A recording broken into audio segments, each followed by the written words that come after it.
Capítulo 15. Estado de Derecho. En una primera definición podemos decir que Estado de Derecho significa que las instituciones del Estado están sometidas a la ley, siendo esta la definición más popular. Ahora bien, esta definición, que en principio podemos decir que es correcta, no significa nada si no la encuadramos en un contexto democrático. Efectivamente, también podríamos decir que un Estado totalitario es un Estado de derecho en cuanto que las instituciones del Estado están sometidas a las leyes dictatoriales y, sin embargo, no es correcto decir que un Estado totalitario es un Estado de derecho. ¿Por qué no es correcto decir que un Estado totalitario es un Estado de derecho?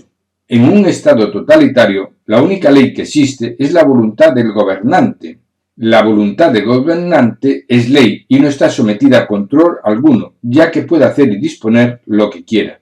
En un Estado totalitario, la ley no es otra cosa que la plasmación por escrito de la voluntad del gobernante, mientras que en un Estado de derecho, hasta el gobernante está sometido a la ley. El gobernante no puede hacer lo que quiera, sino que tiene que actuar dentro de sus competencias. Por lo tanto, podemos decir que Estado de Derecho significa que todas las instituciones del Estado democrático están sometidas a la ley. Pues bien, aunque correcta esta definición, tampoco puede darse por plenamente válida por limitar el sometimiento de las instituciones del Estado únicamente a la ley, y el concepto derecho es un concepto mucho más amplio, como veremos a continuación. Estado de Derecho o Estado legal. Si Estado de Derecho significa que todas las instituciones del Estado democrático están sometidas a la ley, muchas personas pensarán que quizás sería más lógico hablar de Estado legal. Llegados a este punto y antes de continuar, es necesario hacer algunas aclaraciones. No es lo mismo ley que derecho. La ley es una norma concreta dictada por los órganos competentes del Estado. El derecho es un concepto mucho más amplio y comprende todas las normas, los principios generales del derecho, la ley natural y, como no, también el sentido común.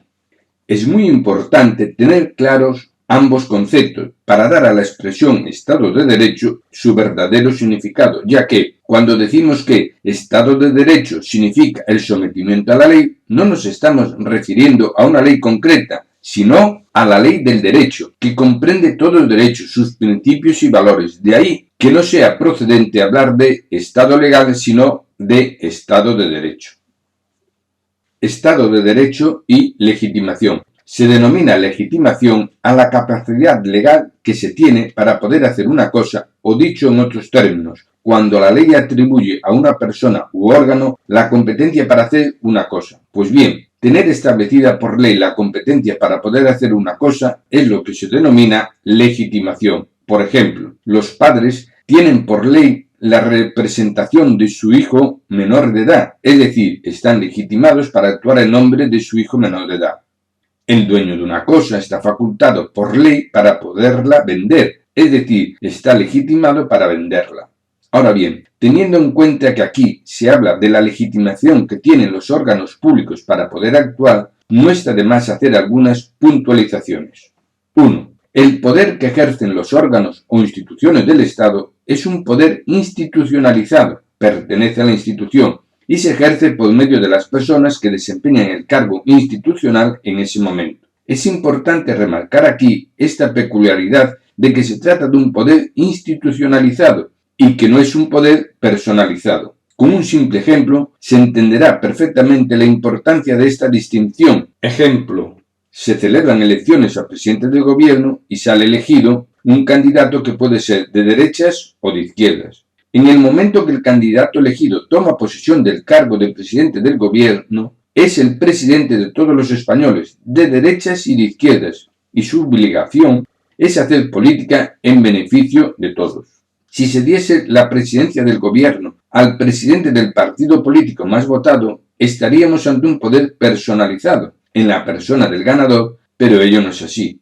No se da la presidencia del gobierno al presidente del partido político más votado, sino que el presidente del partido político más votado es el que toma posesión y se hace cargo y asume la responsabilidad de la institución, presidencia del gobierno de España.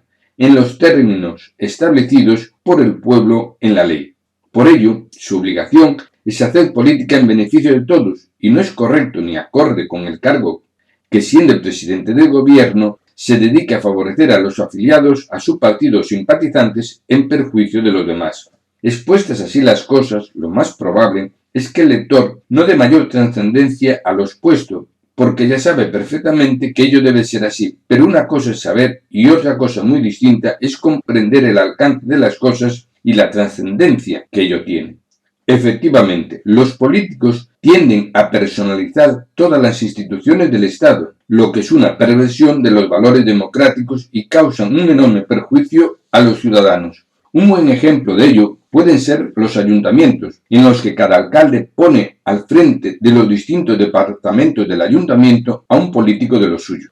Lo que deberían ser cargos técnicos lo ocupan los políticos y por lo tanto no es de extrañar que las decisiones adoptadas tengan un carácter más político que técnico en muchas ocasiones.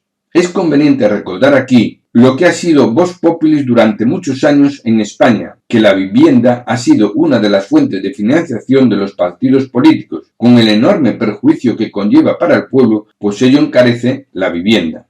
Para terminar, lo importante es que la gente sea consciente de que en las instituciones del Estado los únicos políticos necesarios son los legitimados por el pueblo, es decir, los elegidos por el pueblo para el cargo que desempeñan. Los demás, cuantos menos, mejor.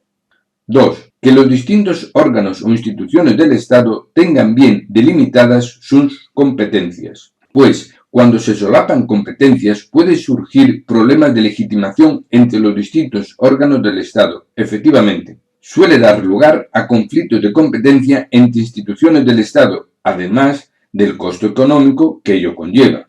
Suele generar situaciones injustas, pues ante un mismo hecho no siempre son coincidentes las distintas resoluciones dictadas por las diferentes instituciones del Estado.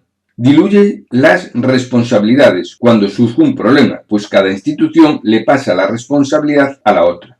Y en definitiva, crean inseguridad jurídica, que es lo contrario a un Estado de Derecho.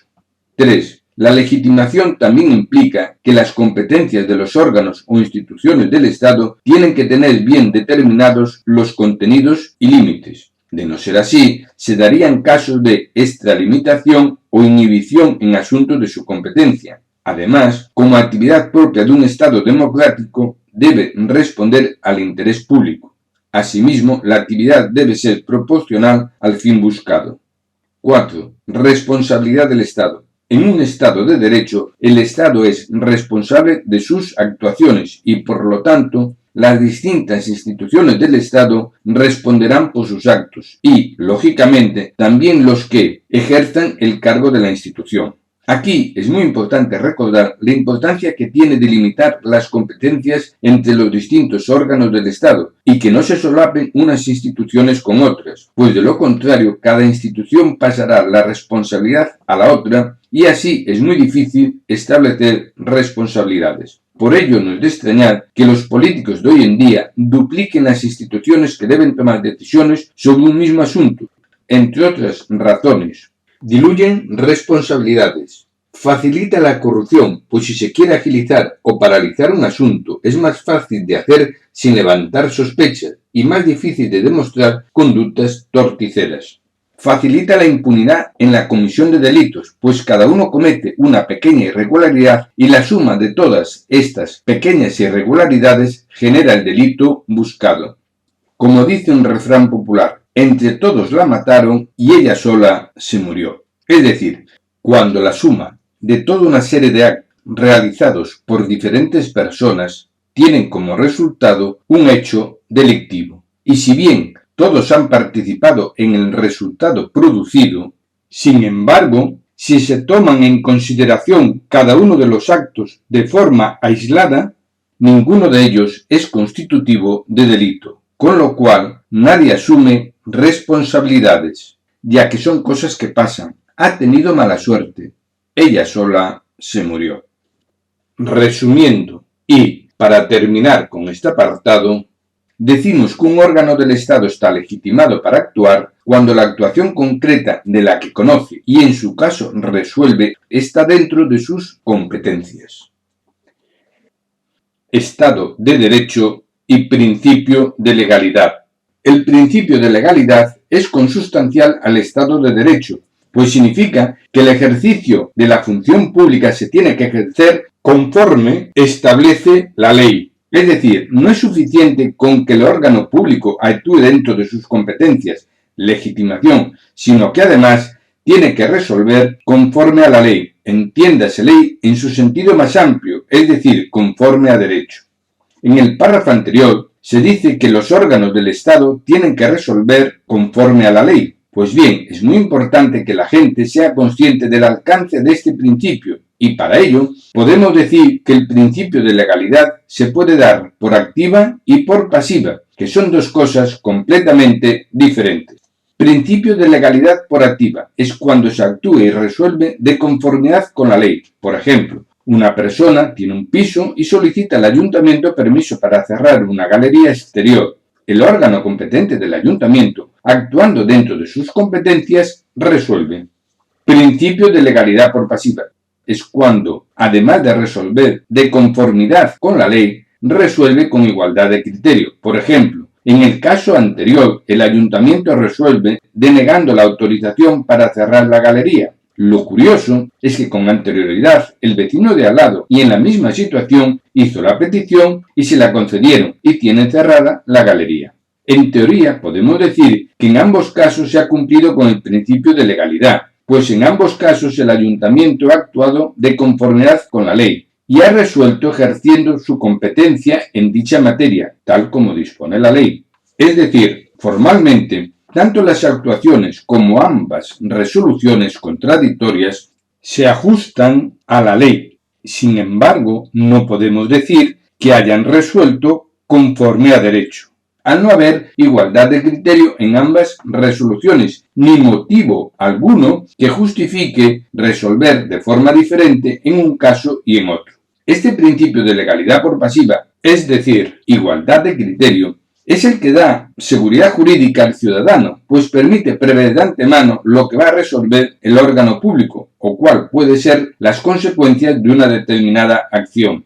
Este principio de legalidad por pasiva es uno de los principios que nos permite valorar mejor el funcionamiento democrático de un país, pues si el ciudadano tiene la sensación de que la ley no es igual para todos, es decir, que la administración en unos casos dice una cosa y en otros casos similares dice otra, ello significa que el déficit democrático es muy elevado. Los políticos suelen hacer mucha demagogia con este principio de legalidad, pues pregonan y exageran el principio de legalidad por activa para engañar al ciudadano y hacerle creer que todos somos iguales, es decir, aparentar legalidad e igualdad y después, bajo esta apariencia formal, tomar decisiones diferentes según le convenga a él o sus intereses. Por la vulneración y demagogia que hacen muchos políticos de este principio de legalidad, lo que provoca mucha confusión en la gente, y dada la importancia y trascendencia que tiene este principio de legalidad, no está de más comentar aquí las siguientes cuestiones. Estado de Derecho y arbitrariedad, hipertrofia normativa, Estado de Derecho y leyes en blanco, Estado de Derecho y justicia, todos somos iguales, igualdad entre hombres y mujeres, principio de legalidad penal, Estado de Derecho y ámbito territorial, Estado de Derecho y derechos históricos, Estado de Derecho y minorías, Estado de Derecho y servicios de inteligencia, Estado de Derecho y Estado judicial. Estado de Derecho y arbitrariedad. En el ejemplo expuesto anteriormente, en el cual en circunstancias iguales dos personas solicitaban al ayuntamiento permiso para cerrar una galería exterior y el ayuntamiento resolvía en un caso dando permiso para cerrar la galería y en el otro caso denegaba el permiso, podemos decir que se produce arbitrariedad y por lo tanto se está vulnerando el Estado de Derecho. Si hay arbitrariedad, no existe un Estado de Derecho. El mero hecho de cumplir con las formalidades legales no es suficiente para considerar que cualquier resolución es legal. Para que la resolución sea legal, tiene que ser conforme a derecho, que es un concepto mucho más amplio que abarca desde las normas legales hasta el sentido común, pasando por la equidad. La discrecionalidad que puedan tener las instituciones del Estado para actuar dentro de sus competencias no le da derecho a actuar arbitrariamente, sino que tiene que actuar con criterios objetivos. De ahí que no pueda ser conforme a derecho dos resoluciones contrarias resolviendo hechos similares. Lógicamente, el político de turno, ante dos resoluciones contrapuestas por hechos similares, negará que exista arbitrariedad y alegará que todo está regulado por ley, que se actuó de conformidad con la ley, etcétera, etcétera. Que no te engañen. Dos resoluciones contrapuestas por hechos similares no pueden ser ambas conforme a derecho. La arbitrariedad genera mucha corrupción, pues quien quiera conseguir algo ya sabe lo que tiene que hacer. Influencias, regalos, comisiones, favores, etc. En resumen, la arbitrariedad es contraria al Estado de Derecho, y si no hay Estado de Derecho, tampoco existe democracia. Recordad que en democracia todos somos iguales ante la ley. Hipertrofia normativa. Se dice que existe hipertrofia normativa cuando se produce un desarrollo excesivo de leyes y normas, al extremo de perjudicar la legalidad y, en última instancia, la justicia. Efectivamente, con tantas leyes y normas, máxime si tenemos en cuenta que su redacción muchas veces obedece más a criterios políticos que jurídicos, es normal que se produzcan incoherencias, entre ellas, y en muchas ocasiones, auténticas contradicciones entre unas normas y otras. Estas incoherencias y contradicciones entre unas normas y otras impiden el buen funcionamiento de la justicia, pues el poderoso se puede permitir el lujo de pagar a buenos equipos de abogados que se dedican a escudriñar las leyes y normas para encontrar esas incoherencias y contradicciones legales y de esta forma salirse siempre con la suya. No es de extrañar que los políticos, en vez de solucionar los problemas con una buena gestión, se dediquen a engañar a la gente diciendo vamos a hacer una ley para que una cosa así no vuelva a ocurrir. Vamos a hacer una ley para solucionar este problema. Vamos a hacer una ley para solucionar este otro problema. Vamos a hacer una ley para lo que sea. Porque ellos saben perfectamente que de esta forma podrán seguir haciendo lo que les da la gana, pues siempre encontrarán una ley que les ampare. No está de más recordar aquí el viejo refrán de echa la ley, echa la trampa. La gente debe tener muy claro que los problemas no se solucionan dictando leyes, sino gestionando bien, y cuando alguien incumple las normas de convivencia, sancionarlo, aplicando la ley con sentido común. Y no lo que se está haciendo actualmente, y que tanto agrada a los políticos, que es utilizar la ley para defender al delincuente en vez de defender al ciudadano trabajador y hacer justicia. Cuando los políticos actúan así, por algo será, y el lector que piense lo que quiera. Se dice que España es el país de Europa con más leyes. Sinceramente, no sabemos si ello es así, pero tampoco sería de extrañar, teniendo en cuenta que en España hay 20 parlamentos legislando, uno central, 17 autonómicos y las ciudades de Ceuta y Melilla, lo que significa que con este sistema España tiene garantizada la hipertrofia legislativa para satisfacción de todos nuestros políticos. Y teniendo en cuenta que el gobierno de la nación y los gobiernos autonómicos no suelen actuar de forma coordinada, ella agudiza todavía más las incoherencias propias de toda hipertrofia legislativa. Como colofón a este apartado, no debemos olvidar que con una cierta frecuencia nos enteramos de leyes que no se aplican por falta de medios, porque no se dictaron los reglamentos necesarios para su aplicación o por cualquier otro motivo. Pero a los políticos ello no le importa, porque la ley ya cumplió su cometido, engañar al pueblo aparentando que iban a solucionar el problema. Si alguien pone en duda cuanto aquí se dice, solo tiene que constatar en qué medida ha mejorado su vida en relación con la de los políticos. Y sin embargo, siguen los mismos políticos.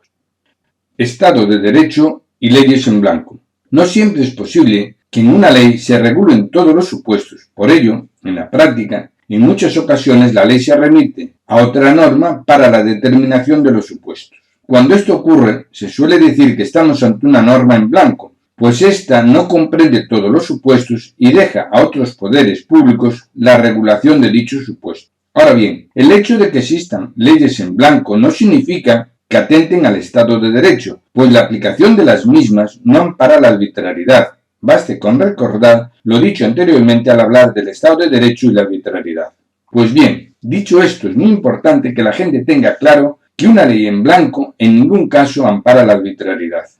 Lo que vamos a decir a continuación no es correcto desde el punto de vista técnico-jurídico, pero sí es importante reflejarlo. La gran mayoría de las leyes, por no decir todas, siempre se remiten en alguno de sus aspectos a otras normas y desde esta perspectiva todas las leyes son leyes en blanco.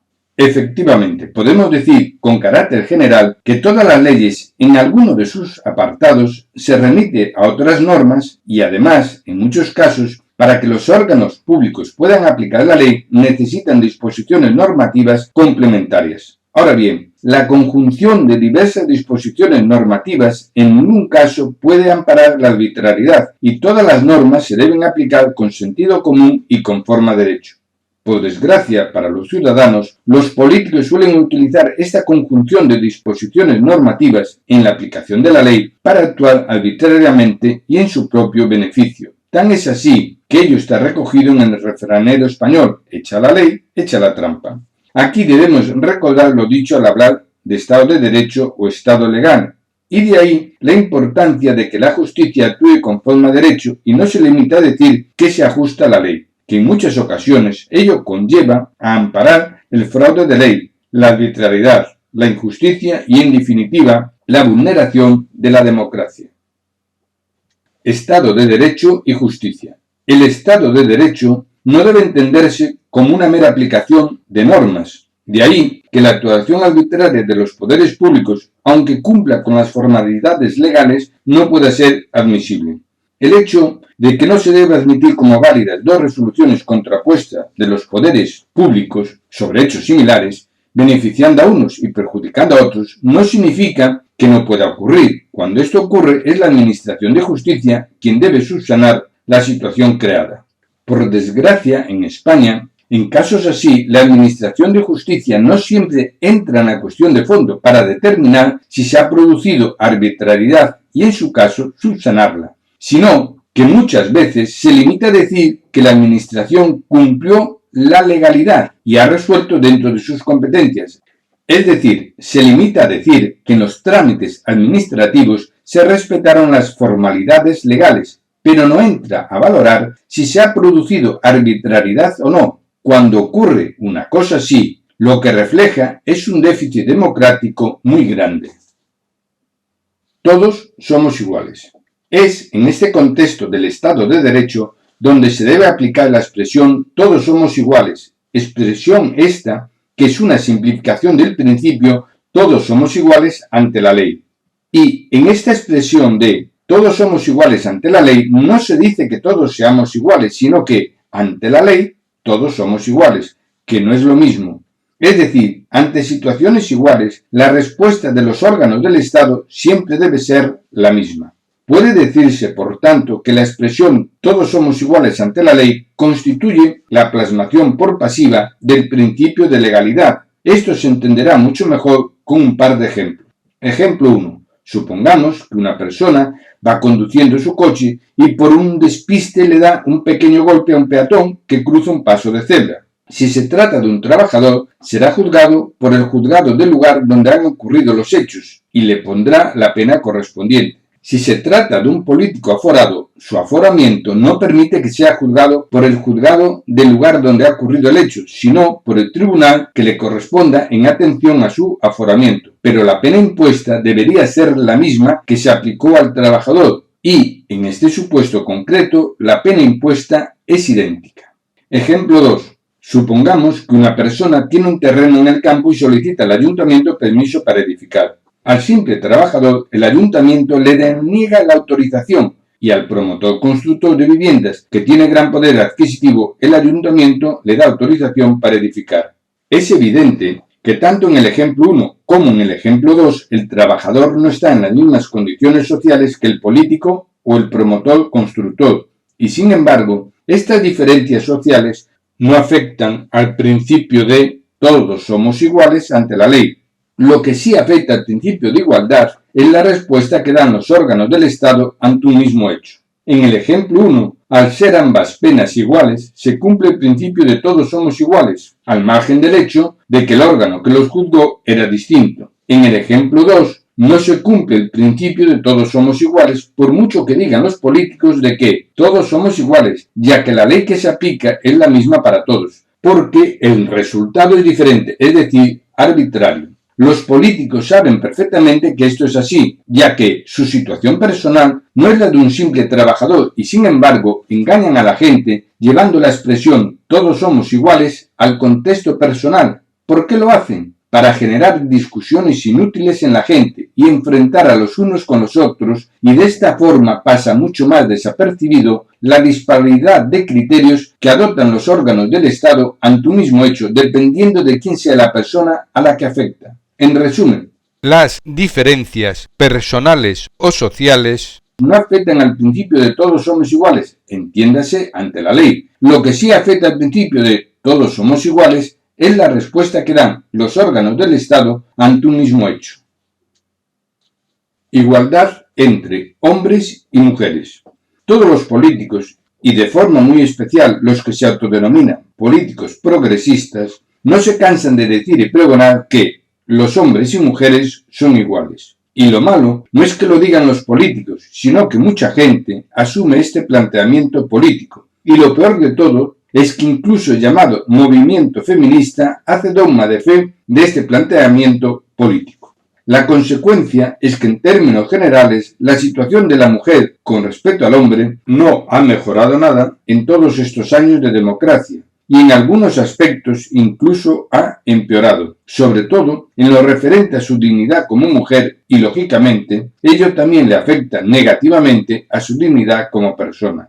Los hombres y mujeres no somos iguales y esto lo sabemos todos, y negar esta realidad a lo único que conduce es a perpetuar esta desigualdad entre hombres y mujeres, donde la persona más perjudicada siempre es la persona que se encuentra en una situación de mayor precariedad, que, en términos generales, suele ser la mujer. El hecho de que en términos generales la mujer se encuentre en una situación de mayor precariedad en esta sociedad no es porque la mujer sea más débil, solo un imbécil puede pensar una cosa así, sino porque esta sociedad no reconoce la maternidad de la mujer, las trata como si fueran hombres. La maternidad no es solo parir, la maternidad es mucho más, pues conlleva una serie de actuaciones posteriores que condiciona durante años la vida de la madre. Y esta gran labor social que hacen las madres no se les reconoce socialmente. De ahí que muchas veces tengan que asumir todo tipo de renuncias que la discriminan socialmente y también como persona. Mientras sigamos el criterio impuesto por los políticos de que la igualdad entre hombres y mujeres se basa en la igualdad personal, será una sociedad machista y retrógrada. Principio de legalidad penal. El principio de legalidad penal dispone que no se puede condenar a una persona por un hecho que no esté previamente tipificado en la ley, ni se puede aplicar una pena que no esté previamente establecida en la ley. Este principio de legalidad penal, que es esencial en un Estado de derecho, pues impide la arbitrariedad judicial, lo utilizan los políticos de forma torticera para salir impugnes de todas sus fechorías y aun encima dar lecciones de moralidad a los ciudadanos.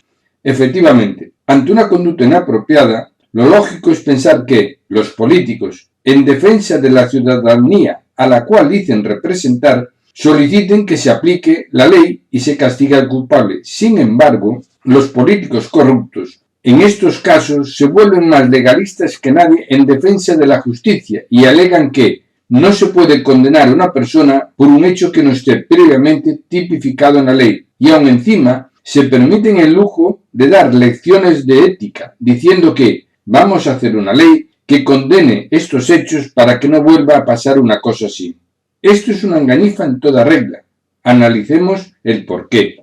Primero, que el hecho debería ser castigado no es que lo piense cualquier persona honrada, sino que es tan evidente que hasta el político corrupto no puede negarlo, pues cuando dice vamos a hacer una ley que condene estos hechos para que no vuelva a pasar una cosa así, implícitamente está reconociendo que es un hecho que debería castigarse. Segundo, que se considere que un hecho debería castigarse penalmente y no esté tipificado, es muy improbable que ocurra, máxime en conductas relacionadas con el hacer de un político, pues en estos casos, detrás de una conducta inapropiada, suele haber una defraudación, cohecho o prevaricación.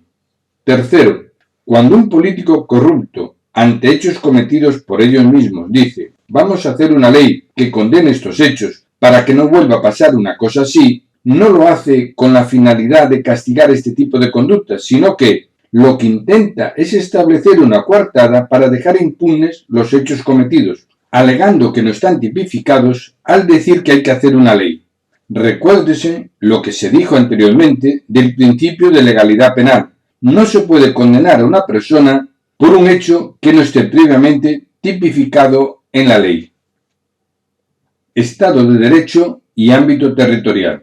Estado de Derecho también implica que en todo el Estado se aplican las mismas leyes a los ciudadanos, pues la desigualdad legal en relación al territorio genera desigualdad a nivel personal. Cuando esto ocurre, no solo se vulnera el Estado de Derecho, sino que esta desigualdad, poco a poco, irá degradando la democracia y terminará perjudicando a todos los ciudadanos, incluso a los ciudadanos que creen que se benefician de esta desigualdad. Además, toda desigualdad a nivel territorial tiende a generar una reacción en cadena. Efectivamente, si en una zona del Estado, alegando un motivo cualquiera, se aplica una ley que les beneficie a ellos solamente, lo lógico es que en otras zonas del Estado, alegando cualquier otro motivo, también se apliquen leyes que les beneficien a ellos solamente, y al final todos perjudicados. Estado de Derecho y derechos históricos.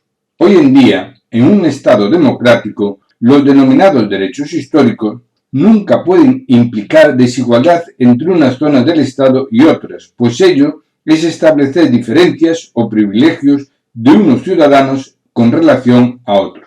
Y si esto ocurre, tenemos que reconocer que existe un déficit democrático y ello degrada a la democracia y perjudica a toda la sociedad, incluso a los que aparentemente les beneficia.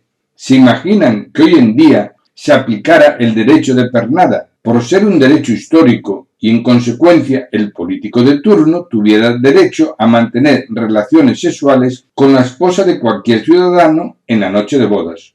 Hoy en día nadie se imagina permitir una cosa así, por muy histórico que sea el derecho. Lo mismo puede decirse de cualquier otro derecho histórico, que en la práctica implique establecer privilegios o ciudadanos de primera y ciudadanos de segunda. Para terminar, no está de más recordar aquí que ese derecho de pernada es el derecho que tenía el señor feudal para yacer con la esposa del siervo en la noche de bodas. Estado de Derecho y minorías. Con una cierta frecuencia, algunas minorías forman mucho alboroto e incorren al político de turno con el objeto de obtener beneficios y el político de turno, para no complicarse la vida, concede el beneficio solicitado. Esto atenta al Estado de Derecho, pues ello implica otorgar una serie de privilegios por la vía de hecho a una serie de personas para que no proteste. Pues bien, si un Estado de Derecho no puede permitir la discriminación, tampoco puede permitir los privilegios, ya que los privilegios constituyen una forma de discriminación para los demás ciudadanos. Aquí es muy importante dejar constancia que la base de toda democracia es el criterio de la mayoría, y si no es así, no podemos hablar de democracia. Por lo tanto, el denominado respeto a las minorías nunca puede implicar privilegios, como muchas veces ocurre en la práctica. El respeto a las minorías lo que significa es que se respeten sus peculiaridades, siempre que sean compatibles, tanto a nivel social como personal, con el sentir mayoritario del pueblo.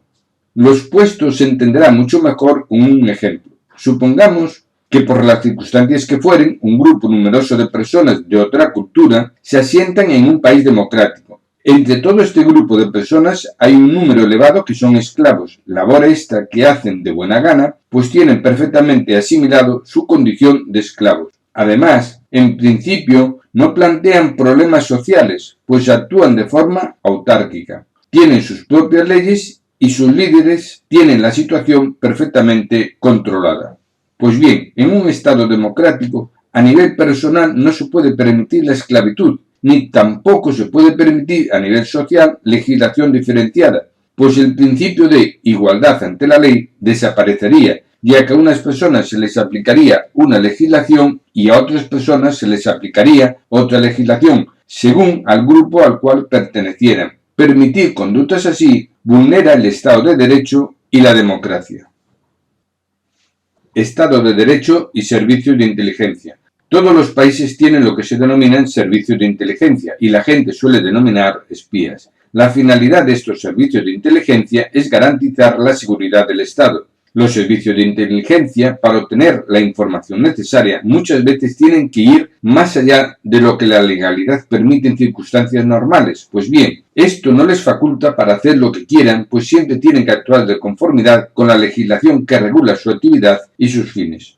Ahora bien, en gran parte de las acciones que realizan los servicios de inteligencia, que la acción pueda considerarse legal o ilegal no depende tanto de la acción que se ejecuta como de la finalidad que se persigue, finalidad que debe responder al interés público, a la seguridad del Estado y además la acción ejecutada debe ser proporcional con el fin buscado. En todos estos casos, el sentido común es imprescindible.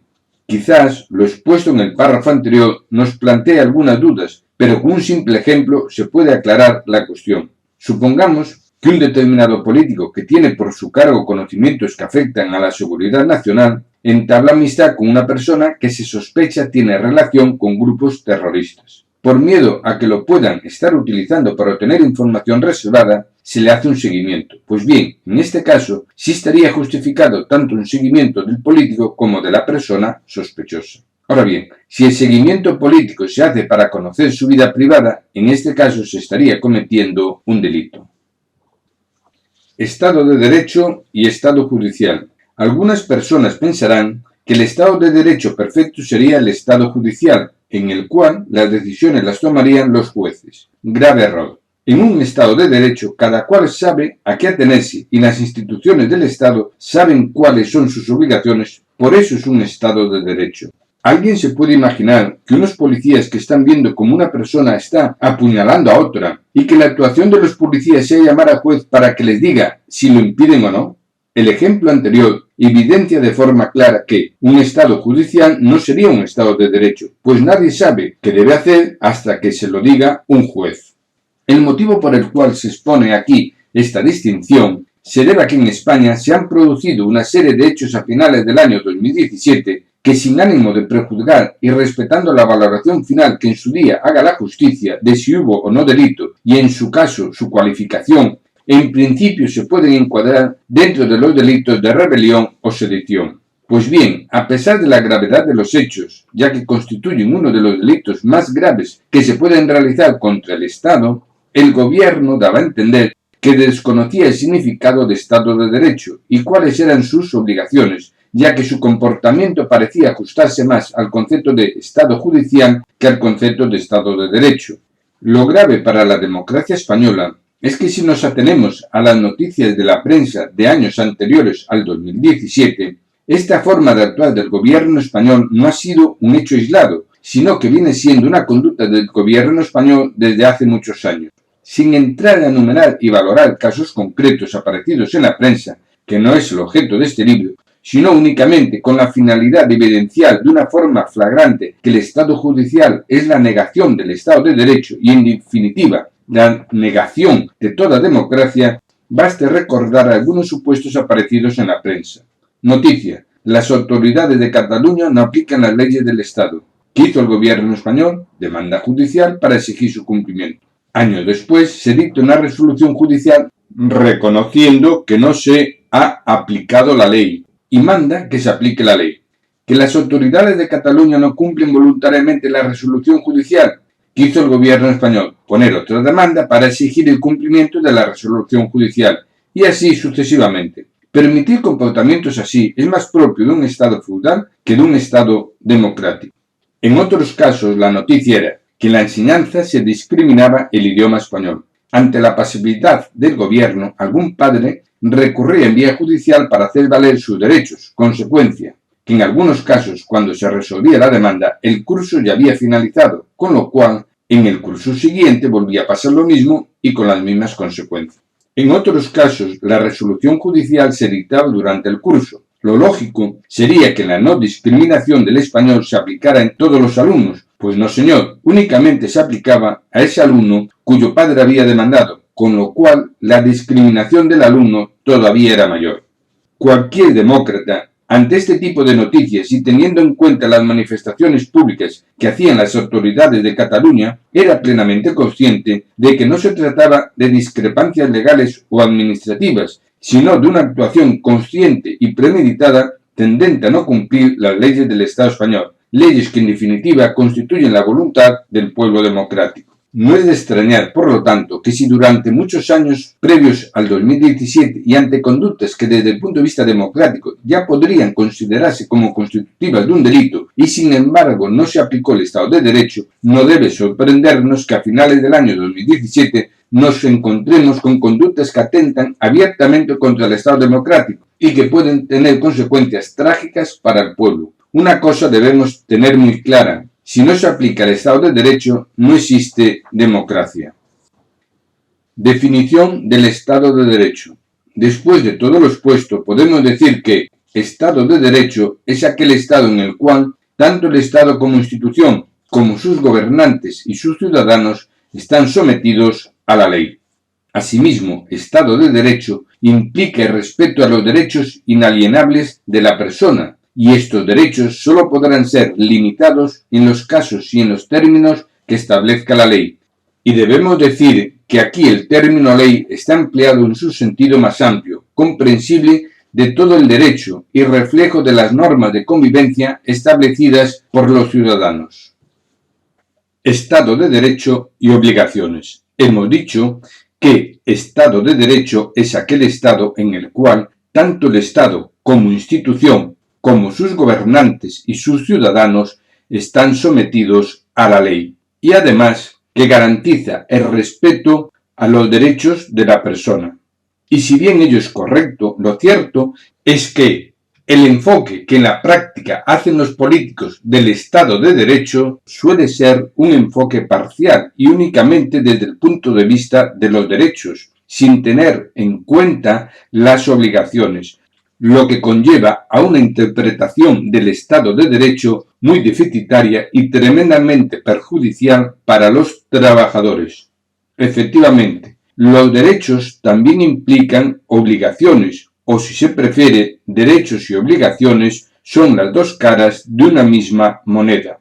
Pues bien, desde el punto de vista político-social, que es el que interesa aquí, lo dicho significa, desde la perspectiva de los derechos, que si el ciudadano tiene derechos que puede exigir a la sociedad y la sociedad está obligada a cumplirlos, la sociedad también tiene derechos que puede exigir al ciudadano para poder cumplir con sus obligaciones. O dicho desde la perspectiva de las obligaciones, si la sociedad debe cumplir sus obligaciones con los ciudadanos deben cumplir sus obligaciones con la sociedad.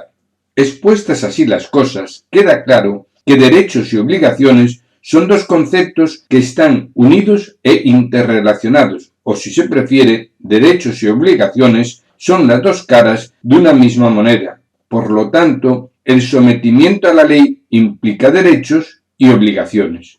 ¿Por qué se dice que el enfoque e interpretación que hacen los políticos del Estado de Derecho es muy deficitario y tremendamente perjudicial para los trabajadores? Porque tanto los políticos como la doctrina en general hacen hincapié en los derechos de los ciudadanos y se olvidan de las obligaciones de los ciudadanos, lo cual genera situaciones de lo más injustas, sobre todo en el tema de los llamados derechos sociales. Por ejemplo, hoy en día nos encontramos con un fenómeno relativamente nuevo por su magnitud, que consiste en una serie de personas que no se quieren integrar en la sociedad, pero exigen de la sociedad todo tipo de derechos, es decir, que los mantenga. Y los políticos actuales, en vez de afrontar este grave problema, lo que hacen es no complicarse la vida y para ello aumentan los impuestos a los trabajadores para mantener a todas estas personas y que no formen jaleos.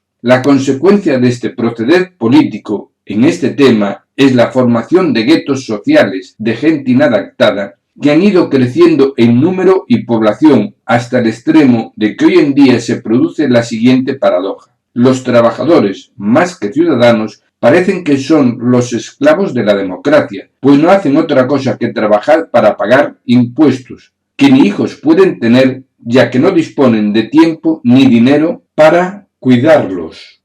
Y las personas inadaptadas, que no cumplen con las obligaciones sociales ni con sus obligaciones familiares, muchas de estas personas son progenitores de familias numerosas, no asumen ninguna responsabilidad y se diría que son los únicos ciudadanos de la democracia, pues tanto ellos como sus familias viven toda su vida a cargo de la sociedad. La pregunta que se plantea aquí es, teniendo en cuenta que en un Estado de Derecho los ciudadanos tienen derechos, ¿puede la sociedad exigir a los ciudadanos el cumplimiento de las obligaciones sociales si no las cumplen voluntariamente? La respuesta debe ser afirmativa, sí. Y la cuestión que plantea esta respuesta es, si una persona no quiere trabajar, ¿qué puede hacer la sociedad para que trabaje la persona? Y así mantenerse él y su familia.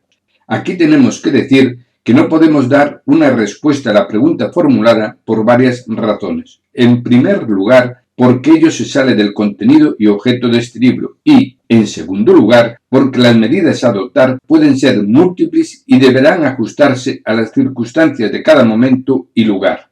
Ahora bien, lo importante aquí era dejar claro que en un Estado de Derecho el sometimiento a la ley implica derechos, pero también implica obligaciones, y de esta forma desenmascarar la política de que las obligaciones únicamente corresponden a la gente trabajadora. Las obligaciones son para todos.